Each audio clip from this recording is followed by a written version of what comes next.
Hello, everyone.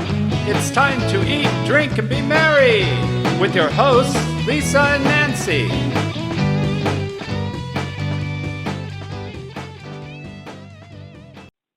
Hey, everybody. Welcome to Eat, Drink, Be Merry with Nancy and Lisa, the crazy mother-daughter travel team and publishers of Big Blend Radio and TV magazine. That's our variety publication. It's got cooking in it. It's got wine in it. It's got travel, all the important stuff. And we also publish Parks and Travel magazine that obviously covers parks and travel, as well as our Love Your Parks tours. We travel across the country documenting parks, public lands, and sharing stories of their local communities. Now today we've got Chef Ivan Flowers back on the show. Chef Ivan is a 5-star chef. He's also a culinary instructor in Temecula, teaching kids how to cook. And normally he's on the show teaching us all these different recipes. Today he definitely has a recipe, but we're going to talk about getting kids in the kitchen and getting them to cook, and what can they start doing to keep them excited about it. These are life skills, and a lot of times those things go out of the door. I mean, do we know how to repair a button or a sock or a zipper on pants anymore? Do we know how to sew anymore? So these life skills are important. You can keep up with Chef Ivan on his website, on our site, blendradioandtv.com. See his recipes there. Just see him in our expert department. But keep up with him on Facebook, on Twitter. He's also got a great YouTube channel as well where you can watch him teach how to cook. So Chef Ivan, how are you doing? I'm good, guys. It's good to be with you. Hey, and you're gonna teach us life skills, which is cooking, you know? Yes. Yes. Nancy, one of the most important. I know. Yeah. I know. We got to feed our belly, Nancy. Life skills. How many people know how to sew anymore, do you think? I don't know, but if you can't sew a button back on, are you just going to toss the clothing because you can't sew a button? Exactly. That's why I think it's so important for kids to learn these kinds of things. And absolutely, Chef Ivan, in Temecula, these are high school students you're teaching, right? Yeah, it's Temecula Valley High School. We have one of the most premier kitchens probably in the state of California. I'm lucky we have a very good director. His name is Tim Dignan, who runs CTE, Progressive Guy Cares. Cool. Cares about kids learning these skills. Cool. And we teach a lot of students who really don't cook how to cook. And they go home and they cook. They cook for their parents. They cook for their friends. They cook for themselves. We talk about when you graduate high school and you've got roommates, how you can buy a 68-pound chicken and turn it into 6-7 meals throughout the week. That's so really cool. we're very, very progressive in not only cooking, but in saving money doing so. Because, the cost of food is through the roof. Yeah. And budget, that's the thing too. It's even, you know about running restaurants. You've been doing that your whole life too. It's like understanding the finances, the ingredients, how much everything costs. That's another huge life skill, is understanding budget and finance. And I think that's an important thing. So yeah, when it comes to cooking and how much something costs, that's a really good start there too. And so what are some of the hurdles that you see, like you go through with kids getting them cooking for the first time? What are some of the things they really don't know? Well, I'm currently doing nutrition. And nutrition is something I spent a few weeks on. And there was a chain restaurant. I was showing this to Tracy the other day. 3 chicken wings with some French fries. 4,300 milligrams of salt. Wow. 4,300 compared to, it would be a fraction if you did it yourself. So we talk about salt. We talk about sugar. And sugar is one of the worst.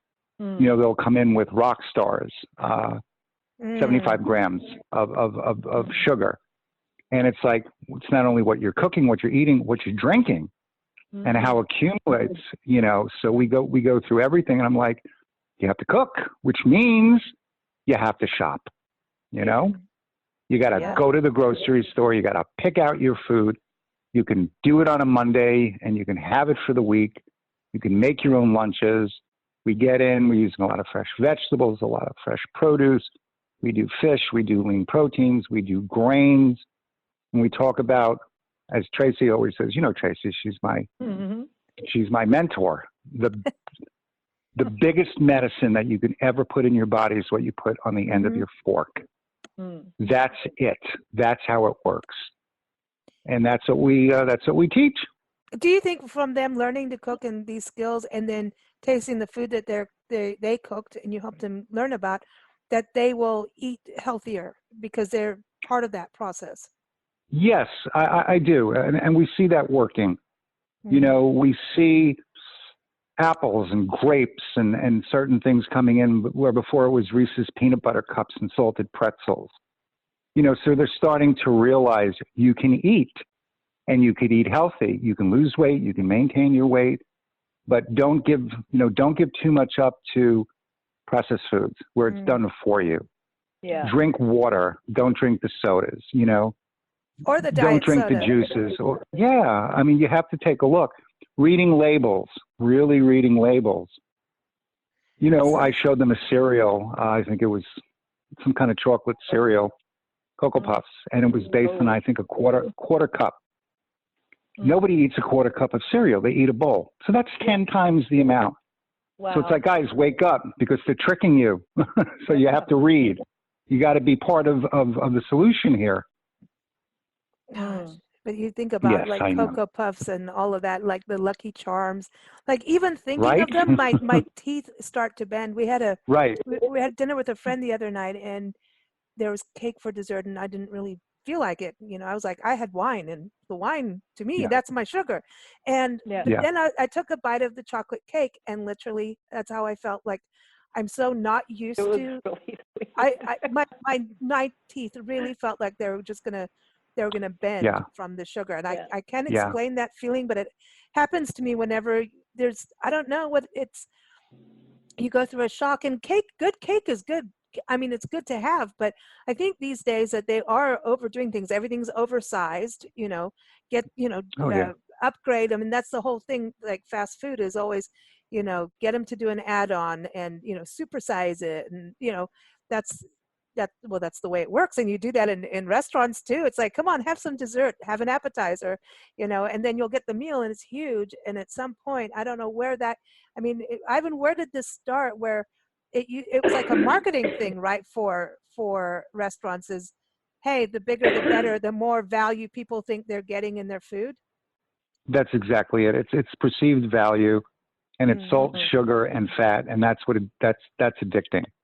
And right now, all of what's happening is it's going to fast food, because fast food is so cheap that people are eating fast food 3 times a day. You know, if you're really, really, you know, hard pressed and you can't afford fresh food, you know, you got dollar menus. You know, I mean, people are going in and just, you know, eating the fat and the sugar and the salt. Sugar is the worst. I mean, sugar is just linked to so many health problems, and it's in everything. I have I have students, pardon me, that are drinking water, and I'm like, look at some of these, they have sodium. You know, you got sodium in the water, you have sodium in chicken, you have sodium in pork, things are marinated. Sugar is in everything. But flavored water to me is such a weird idea. You know? Yeah. And by the way, who's sponsoring today's episode is the Peanut Patch here in Yuma, Arizona. The Peanut Patch is a very awesome place. Everyone can go online and shop online. They've got like Medjool dates and things, and they're like, that's nature's candy. Instead of having a Snickers bar, having Medjool dates, got sugar, natural sugars. Yeah. But I just went on a tour with Nancy and I.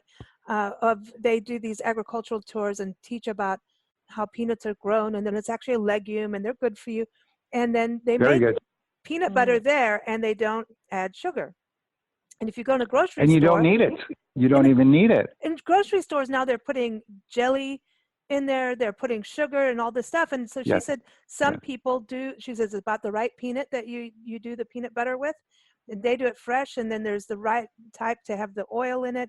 And then she said, well, if they want sugar and they want that extra thing, she says they do honey roasted peanuts so that it's not like this, here's your piles of white sugar, you know, inside your peanut butter. So, you know, eating nuts is one of the best things that you can do. You know, when I was younger, I never heard of peanut allergies the way we hear them now. You know, when did that start? I mean, peanuts always used to be a very healthy source of protein, good source of fiber, and it leans you out healthy fats. So I don't know. You know, it's I scratch my head. I know. Well, you're doing. Maybe the peanut allergy is really a peanut butter, manufactured kind of processed peanut butter that has salt and sugar and a whole bunch of chemicals in it. It's not Yeah, even of a nut Peanut allergy because it's Mm. not a nut, right? And I've you know, as I age gracefully, I started getting all these sensitivities or allergies to tree nuts. And then I found out that I can Right. have them if they're cooked, so there's an acidity that's not going well with me. But I also think it's Mhm. about, are they full of pesticides, or are they full of these, you know, how are they, you know, grown? I mean, I Either- grew up on nuts. I mean, eating nuts by the Yeah. handful, macadamia nuts when I was we Oh, lived in Kenya. love them. Those And were cashews. everywhere. Mhm. Cashews. And you know how, Yeah. you know, that's like, I mean, those are the royal nuts. You know what I Yes. mean? They're Yeah. awesome. And, you know, so that it's so weird to go through this allergy. So thank God for peanuts, because I can eat them. I love Right. them and eat peanut butter all the time on the road, traveling full time. That is one of our, aside from wine, one of our go-tos is peanut butter. And you try to Mm. get it that it's actually authentic peanut butter, because you don't have to refrigerate it, and Mhm. it travels well. And if you're hungry, you could just have a scoop of it and off you go. Yes. It's Yes. the thing. So that's a good Yes. thing for kids. You've got an awesome recipe, and Nancy and I, you know, because even some of the places we stay, sometimes you can cook, but not often having an oven to make pizza. But you've got this recipe, spicy veggie pizza dia, and I just keep wanting to say pizza dia. So this is Pizza Dia. interesting because you've got it spicy. And this is something that kids can do. So it's kind of like got that pizza attraction, right? But you've got mushrooms for them, and they're scared of mushrooms, a lot of them. Right. That's exactly why it's on there, you know, because when you roast a mushroom ahead of time, and we've talked about this, you never put raw mushrooms on a pizza. You No. roast it ahead. And then when it Mhm. cooks again, it comes out caramelized and beautiful and sweet. And it almost has like a meat-like quality, mouthfeel. And then, of course, capsaicin in jalapenos, you know. Younger kids and students, they should be introduced to spice and the benefits of spice and the Mhm. flavor. You know, there's hot and there's spicy. Spicy can be spicy, not hot. It can be spicy, hot. So, and of course, a whole wheat tortilla, which makes the whole thing healthy. Then you can use low-fat parm, olives. Your kids are like afraid of olives until they taste them. Wait. Mushrooms, you know, you can cook the mushrooms, you could grill the mushrooms, you can smoke the mushrooms. So all of this comes together, and it's tasty, and it's healthy, and it's guilt-free, And and it's fun. it's teaching them how to Yeah. to cut, right? So that's what I mean. It's what age would you say could get in the kitchen with this? I mean, and With this, yeah, you know, nowadays I look at Chop Junior and stuff, and I see, you know, 8-year-old kids that are better than some chefs I know. Exactly. So young and up. I mean, they're pretty remarkable. You know, the thing is, you want to teach them the correct technique. You want to teach them the cuts. You want to teach them how to hold the knife, how to be safe, how to, have good sanitation. And then through that, the creativity and the imagination starts to come. I could put this on it. I could do it. I could fold this and make like a flattened quesadilla. I can roll this before I cook it into a stromboli, and then like a roulade, and cook that in the oven and slice little roulades from it, and on and on and on it goes. So with this, this is pretty simple. You're putting the tortilla, and so this is kind of like a frying, but you're doing spray oil. So you're heating one part, then putting the ingredients on top, and then have the cheese melt at the top. So it's just like a pizza. You can use mozzarella. You're saying Parmesan. So, and mozzarella is kind of a lighter cheese to have, you know. The olives, I wanted to ask that, because sometimes now when you go look at olives in the store, the sodium content on that can be really high. Do you wash them? Yes. Do you look for a specific No, you buy low sodium olives. They sell them. Okay. Some of the olives are so full of salt. Washing isn't really going to help because it's been marinated in that brine. There's alternatives. We do the big black low salt. We do everything low salt here. Okay. You know, we read labels, and you know, we're very careful. And then when we talk about learning these skills, okay, so I just want to give a couple things here. You talk about mushrooms, and we've had this conversation before, but just as a reminder, okay, you're going to go in there and start playing with the mushrooms, and you're saying roasted mushrooms sliced. You may look at it and kids go, oh no, they were grown in poo. So, well, no, come on. I mean, there's this whole thing about learning about mushrooms, and then, do you wash them? Do you brush them? What would be the first step for everyone to know about actually? You wipe them. You never introduce any kind of moisture to it, so you wipe them down. And the problem with mushrooms that a lot of people have is the texture. A lot of people have eaten them raw, so it's really not cooked, so it's spongy, or it wasn't cooked correctly. But like a white button, a portobello, these meaty mushrooms take high heat, a little bit of spray, and then all of a sudden it changes.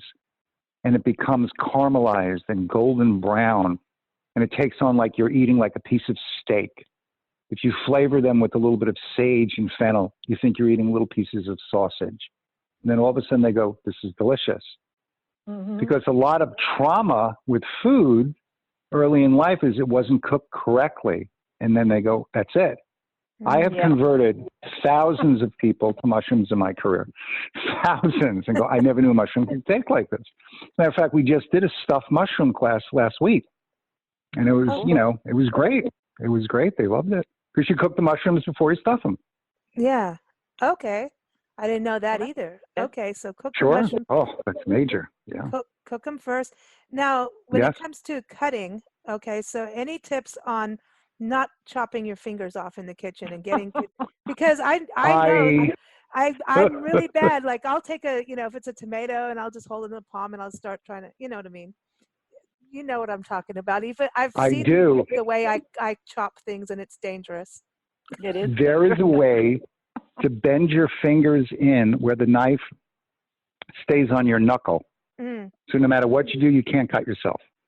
And I will spend a lot of time going up to students going, keep your fingers in, bend it, always bend your fingers. If you do that, your knuckle will always protect you and you'll never hurt yourself.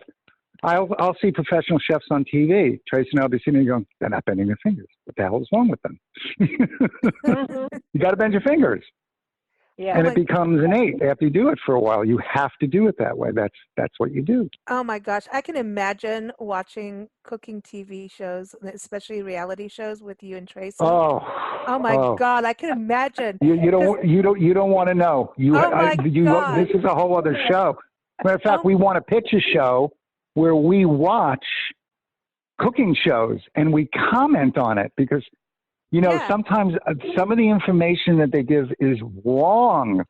I mean, but so wrong, you go, oh my God, these people are going to listen to this and it's not even like, right? Well, remember when it's more for entertainment. Remember when you went on one, years ago, you were on one and you basically, said, no, I'm not doing what you're telling me to do. It was a butter or something that you were like, no. I'm doing it this way because this is how it's supposed to be, and that was that. Yes. Yeah, it was. Yeah. It's, you can be entertaining, and also you can put forward the correct information. That's going to allow somebody to become a better cook. Exactly. Yeah. Exactly. Yeah. No, I love this idea of you guys doing that because we talked to Dr. Jackie Ubani is our heart health expert. She's a cardiologist and an electrophysiologist. I can say that word now. And we talk to her every time she comes on a show about like, okay, people are watching like Chicago Med and all these medical shows. And she's like, none of it is true. That is not how a hospital works. And then Ward Heinrichs, our employment attorney, he's also in San Diego, comes on like, dude, does this happen a lot? That is not true. It is not how it works. It is not how a courtroom works. That is not how the legal system works. No. No, because you know what? Because it needs to be a bit of a train wreck. That's when people tune in. But you know what? I live in a world, my world is, I don't know how to flush a toilet. Somebody says, how do you not know how to flush a toilet? How do you not know how to cut up a chicken? So from the time I was a little boy, what do you mean you don't know how to cut up a chicken? I mean, it's so easy. You go boom, boom, boom, the chicken's cut, but people don't know. And I walk around and I tell Tracy, do you know he or she doesn't know how to cut up a chicken? And she looks at me. It's like, are you crazy? Most people don't. But I'm like, how could they not? See, this you know? is going back to the life skills. Because it comes from the store in pieces. Yes, and that's what they're hoping you buy, because it's so much more Yeah. expensive. Oh, Yeah. and that's a good thing here.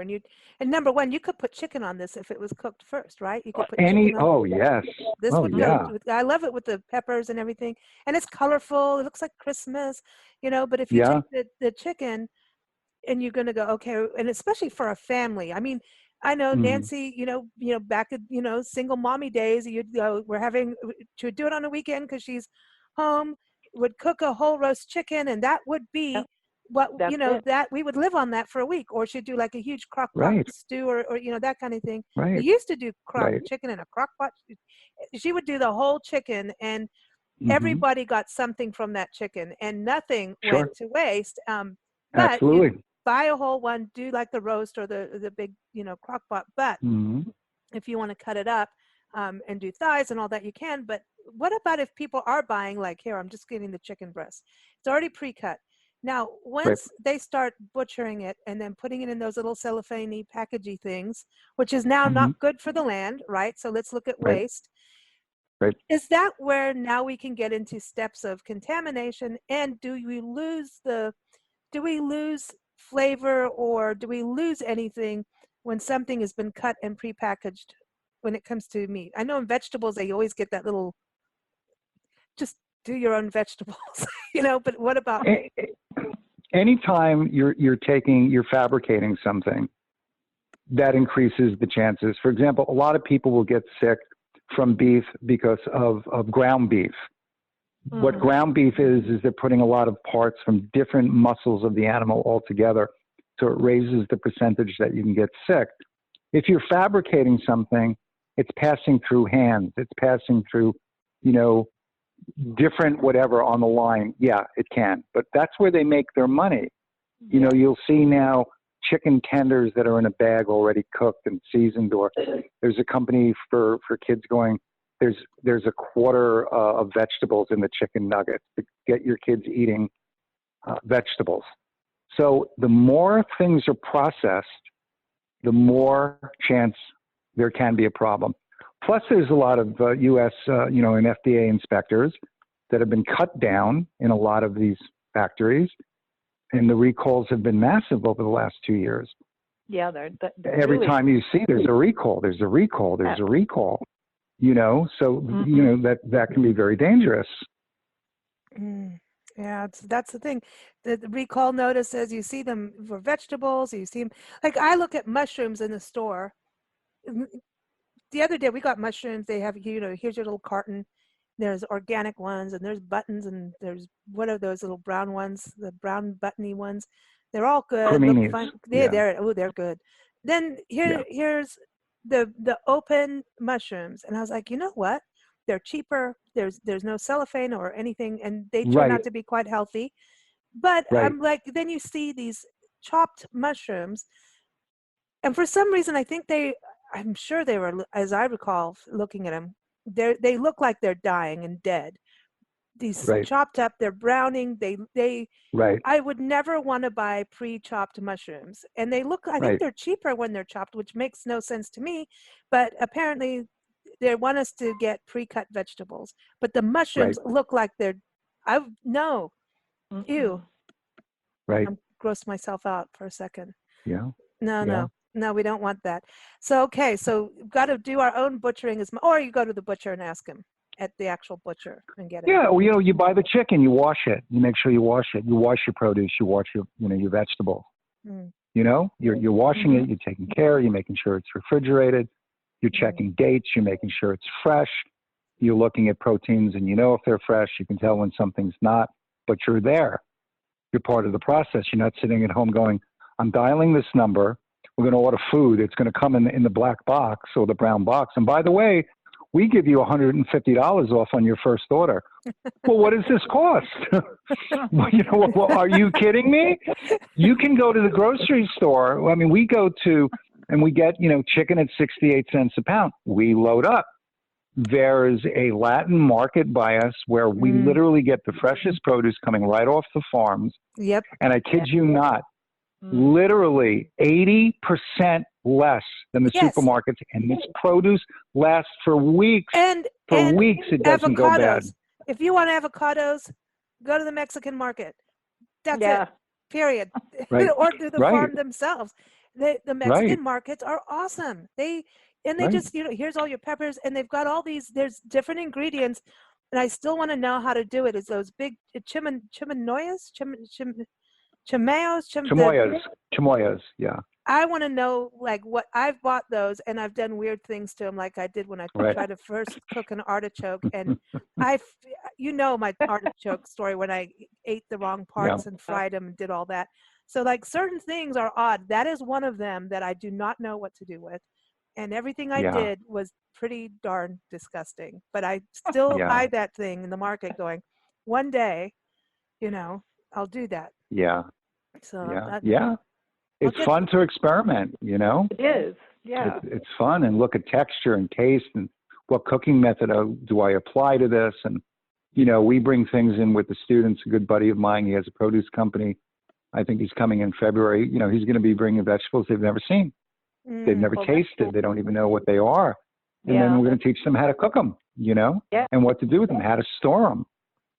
That's cool. That's cool. That's awesome. Yeah. I think kids should be going on farms too, wherever they can, like especially on Yes. small farms, and learning. Like today, Nancy and I just took a walk. There's a demonstration garden here in Yuma, R.J. Moody Demonstration Garden. It's actually on the U of A agricultural board campus thingy, and they grow what is native to the area. And this is the big crop area. 90% of the country's leafy greens in the winter come from here in Yuma, and so they have all these different vegetables, and it's really cool. Like here, the roundabouts here have orange trees. So if you are, you know what I mean. I like this kind of thing that's a lot of cities are starting to do, where they're using crops so that people that need food can get it right on the sidewalk or on the roundabout. Yes. I'm like, that's cool. Yes. At this garden, we went in today, and they have this, they do their own composting and everything. And we're looking at all the vegetables and all the crops growing. They had rutabagas ready for picking, all kinds of different lettuces, the butter lettuce, the nice big brown ones. Turnips. They had they have a big artichoke plant. They have all these things, and you can go if you want to harvest, you can. And I'm like, I feel weird, like I'm looking at it, going, I'm taking that head of lettuce. It looks so good. They have a big cabbage, But I think there was like bok choy and some of the things. Nancy and I were like, what is this? And we started to realize we're starting to get that way. We need to go back to farms that are growing things like beets and all these different things that we may not recognize by the time it's processed in the store. So for kids, I have that's where it starts. You teach them. I have a student that has chickens, so they lay fresh eggs. He brings the eggs, and I go, guys, have you ever tasted eggs that were just laid? And they go, no. And I'm like, okay, we're going to do scrambled, over easy, sunny side up. And they taste it, and they go, this doesn't taste like commercial eggs. I go, it's not. It's not. An old trick I used to do when I was working in Arizona, and we would get the beautiful baby Harakei turnips, and we would get parsnips, and I would actually juice the vegetable. And I would cook the vegetable in a pan just in its natural juice, risotto style, meaning you keep adding the juice to it. So that natural juice then intensifies. So baby carrots all of a sudden, are sauteed and take a little bath in this juice, and it's like you eat the carrot and you go, oh my God, this is like a carrot times 10. Well, you're respecting the vegetable. You're not putting honey on it and covering it with whatever. You're letting it be the way it's supposed to be when it comes out of the ground. You're not modifying it, but it takes a lot of work. Oh, but I think it's really important, because I think a lot of, if we're not supporting the small farms that are doing the sustainable thing and doing the best they can, number one, we've been to farms up with San Benito County, Nancy, at Piscinas Ranch. They were talking about even organic companies, that there's big brand names out there. They're doing it a little bit bigger, but they're organic. They're doing this whole thing on soil testing. And so if you're not being diverse in your growing, even as a small or a big farm, your soil content is going down. And so it's not going to take, your carrots are not going to taste as much of a carrot. So No. we have this thing going, and I think we do have a really good farm to table movement going across the country. We've seen it everywhere. I mean, I'm still blown away by Little Rock, Arkansas. You know, this one restaurant you walk in, well, on the walls, he's taken the outside, he's got murals of vegetables made into like little spacemen and things, like really crazy fun. It's got an upside down Your kind of place. It's the Root Cafe. You would have loved it. I love I've it. told you Yeah. about it. Cool. I think I've talked about it Yeah. 20,000 times on the show, but it is a map of, on the walls you walk in is a map where every single farm that they, you know, work with for their produce, and it's all has to be within Arkansas. It's a small state, so there's this huge Right. movement to do it, which is exciting, because if we can do this with small farms and all work together, then we'll have better produce. But when you're getting horrible produce, you do need to do something, because a carrot these days sometimes doesn't taste like a carrot anymore. Tomatoes. It not only doesn't taste like that, there's no nutrition. If the Exactly. soil is depleted, it's like it's not even real. You know, there's no flavor. I mean, there's absolutely no flavor. I mean, Tracy's making tonight sweet potatoes that she roasted in the oven with a little bit of spray. She's going to finish it with a little bit of light salt and a sprinkle of Parmesan. Yeah. And then we're going to sit there. We're going to eat it. We're going to talk about it for an hour. Did you see this? Look at the color on this. It's a superfood. Or, we're eating it. We might put a little reduced balsamic on it. I don't know. Ooh. It's like an adventure. She gets very excited. Now I want wine. Now I want Pinot Noir. It's Yeah. it's really fun to cook, you know, especially Yes. the more you learn, the more you know that what you're cooking is going to taste good. Mm. Then Yeah. it's exciting. And You also have to develop a palate. You've got to teach students how to develop a palate. They're Mhm. so afraid. They microwave everything. They don't know. Like if I was to say to you a beefsteak Jersey tomato, I couldn't describe that to you other than you have to eat one to understand it. Yeah. It's indescribable. Yeah. yeah, That's true. that's why I like Yeah. it with your putting in the jalapenos and the tomato. That's a nice balance. Yeah. With this rest, and you've got granulated garlic, and everything should have garlic. Yeah. But with this, one of the fun things I could see doing, you know, especially if your kids are, you know, on the younger side, but for me, it doesn't matter age, because I would do this anyway, is I would make a face and I would make like designs on the quesadilla, the pizzadilla, because then it, you Right. know, make little fun things. I'm just saying that's how I Right. am, you know, because then it's fun for the kids to go, ooh, Yeah. creative, gets that creative brain going. But you were talking about eggs, and Nancy, would you do your breakfast thing with this, do you think? Because to me, it looks like it would be Yeah. like the candidate. Absolutely. Yeah. Tell Ivan what you do. I just, yeah, and when we have pizza, I just put an egg on top of it Why in not? the morning. Yeah, and it's Yeah. really good. There's something Would be about delicious. it's the egg yolk with the pizza. Oh. It's really good. Just saying. You fry an egg with this, man, and put it on there, but Yeah. keep it. You've Yeah. got to have that runny part, that runny. Yeah, you have texture to thing. have the yolk be runny. And you have to have really, you have to have a experiment. crispy crust. Oh, Yeah. I love runny egg yolks. And then you dip the toast in, and it's just, Yeah. oh, my God. So Mm. with the pizza, so I'm going to make this pizza because I can make Yeah. this here. I yes, know. you can. Yeah, this can be fun. Okay, cool. Well, thank In you. fact, So, I'm going to put spinach on it. Fresh spinach. Yeah. Little fresh spinach. Yes. do you have yeah. to wilt it first, or just put it right on? Personally, I would wilt it just a little bit, and then I'd chop it and Yeah. maybe sprinkle it. But you can just put it on a fresh arugula with Yeah. a little bit of lemon That when the would be pizza comes out.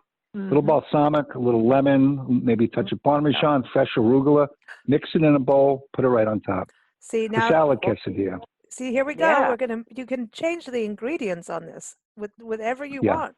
You know, which Yeah. that's what I was saying. The chicken sounds like it would go really nice with this, and you know, then you could put Yeah. pineapple on it.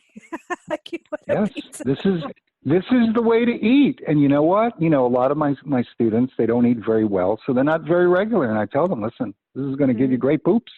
Oh, here we And go. you know, you have well, it's true. You have great poops. You're going to come to school with a whole different attitude. Who Yeah, wants to, yeah. you know?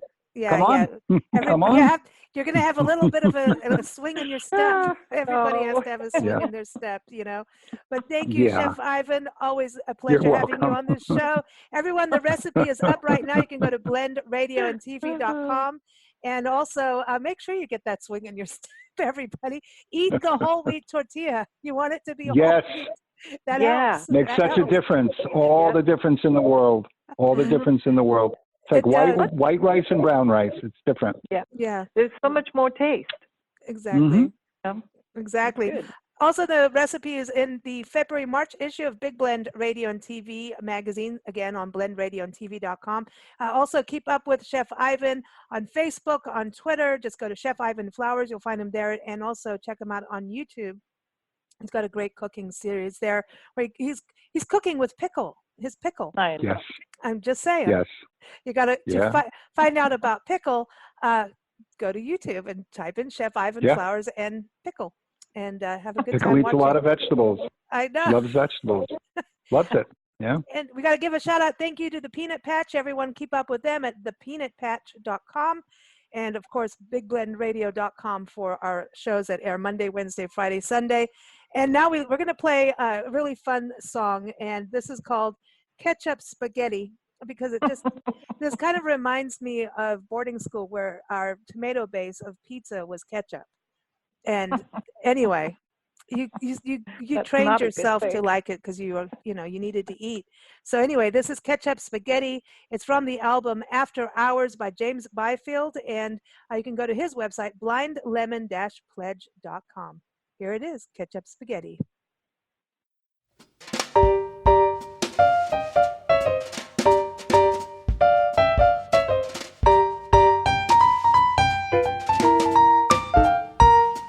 Ain't never had much more than 2 nickels at one time. And when they rub together, they don't add up to a dime. I got Holy Moses socks and cardboard in my shoes, and my wall is papered over with last year's local news. But when I'm feeling hungry and I hear that dinner chime, well, I got fixins' fitting for a king. Tell me, man, what's on the menu? What's it gonna be? Ketchup, spaghetti, and collard greens smothered in government cheese. Prefix or a la carte, you know it's bound to please. Ketchup, spaghetti, and collard greens smothered in government cheese.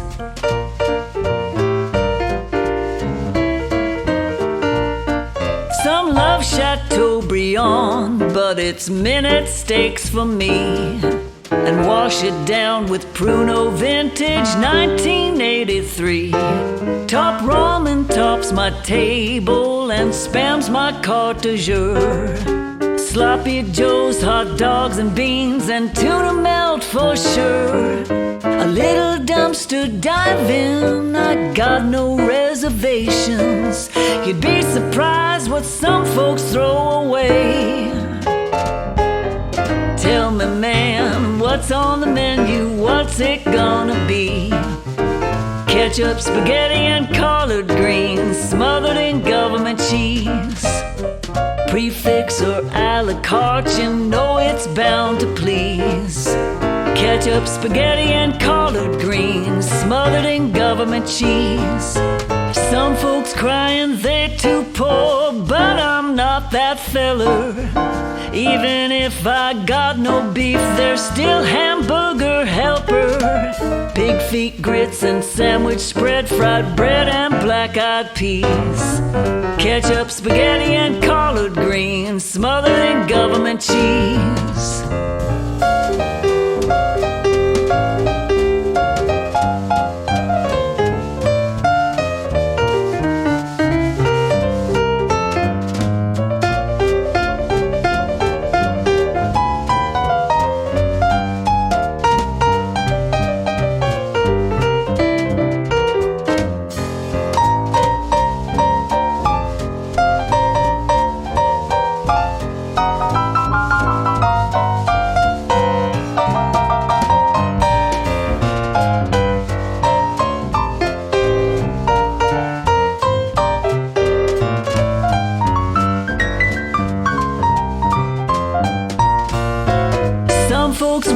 wishing they had more and missing what they lack. I'll take a glass of homebrew and Velveeta with my Mac.